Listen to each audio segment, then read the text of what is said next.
नमस्कार। कभी सोचा है कि जब हमारे पास आज जैसी टेक्नोलॉजी नहीं थी, तब प्राचीन विद्वानों ने इंसान के शरीर का इतना सटीक नक्शा आखिर बनाया कैसे? आज हम परिभाषा शरीर की दुनिया में उतरने वाले हैं। एक ऐसा प्राचीन ज्ञान जो हमें बताएगा कि कैसे प्रकृति से ही प्रेरणा लेकर शरीर की उलझी हुई संरचनाओं को समझा गया। तो आज का हमारा सफर कैसा रहेगा? सबसे पहले हम परिभाषा शरीर की बुनियाद को समझेंगे।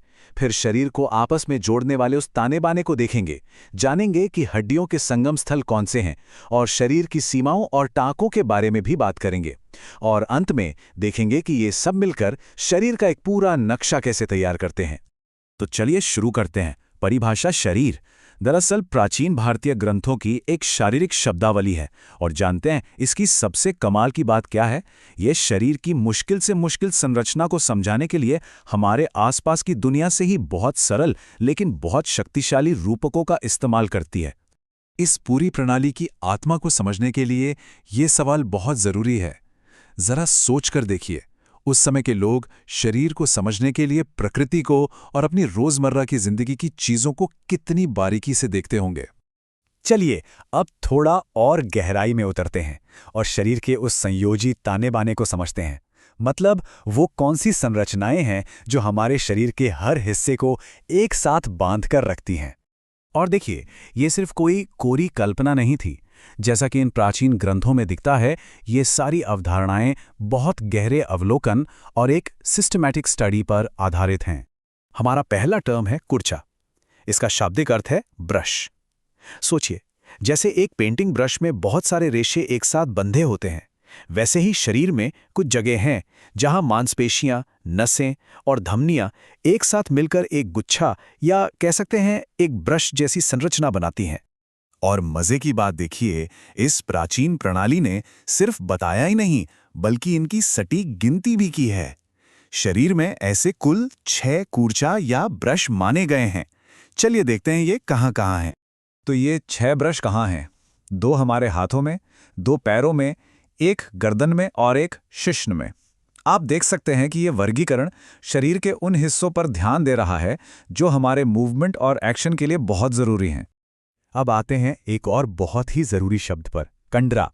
इसे आप आज के लिगामेंट्स और टेंडन जैसा समझ सकते हैं। ये शरीर के अंदर वो मोटी, मजबूत रस्सी जैसी संरचनाएं हैं जो हमें ताकत और सहारा देती हैं।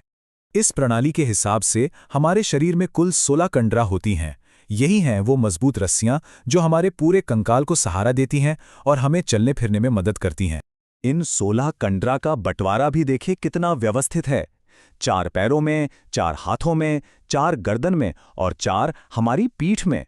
बिल्कुल सिमेट्रिकल। अब बात करते हैं जाल की। जैसा कि नाम से ही काफी कुछ साफ हो जाता है ना, ये एक नेटवर्क या नेट जैसी संरचना है। ये मांसपेशियों, नसों, लिगामेंट्स और हड्डियों से बुना हुआ एक बहुत ही कॉम्प्लेक्स जाल है। हमारी कलाई और ठखनों पर ऐसे कुल 16 जाल होते हैं। ये इन जरूरी जोड़ों को ठीक उसी तरह से स्थिरता और मजबूती देते हैं जैसे कोई नेट किसी चीज को एक साथ पकड़ कर रखता है। अब तक हमने जोड़ने वाली चीजों की बात की। अब आते हैं उस ढांचे पर जहां ये सब जुड़ता है, यानी हड्डियां। चलिए कंकाल के इन मेन जंक्शंस को समझते हैं जिन्हें अस्थि संघात कहा गया है। देखिए, अस्थि संघात का मतलब सिर्फ एक मामूली जोड़ नहीं है। इसका मतलब है हड्डियों का संगम। ये वो जगह है जहां कई सारी हड्डियां एक साथ आकर मिलती हैं, जो हमारे कंकाल के लिए बहुत ही क्रिटिकल पॉइंट्स हैं।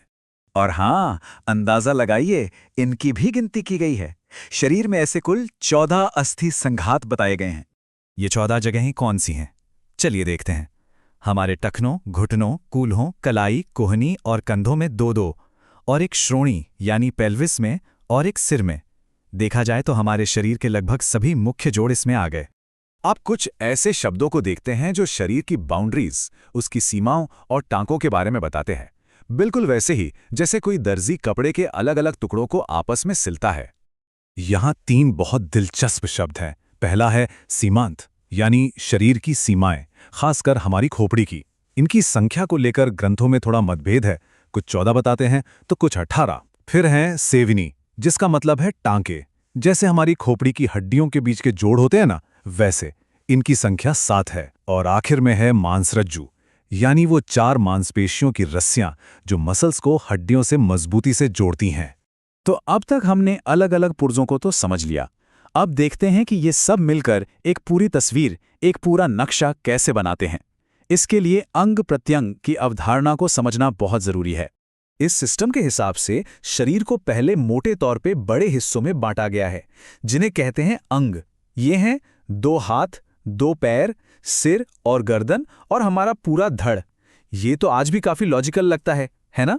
और फिर इन बड़े अंगों के अंदर भी छोटे छोटे हिस्से होते हैं जिन्हें प्रत्यंग कहते हैं।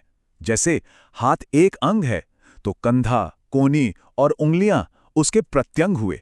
ये दिखाता है कि ये प्रणाली कितनी डिटेल्ड और सूक्ष्म थी। और आखिर में ये एक सवाल है जिस पर हम सबको सोचना चाहिए। शरीर को समझने के ये जो प्राचीन तरीके हैं, ये हमें खुद को देखने के नए नज़रियों के बारे में क्या सिखा सकते हैं? शायद ये हमें याद दिलाते हैं कि ज्ञान को किसी एक खांचे में नहीं बांधा जा सकता और उसे देखने और समझने के कई रास्ते हो सकते हैं।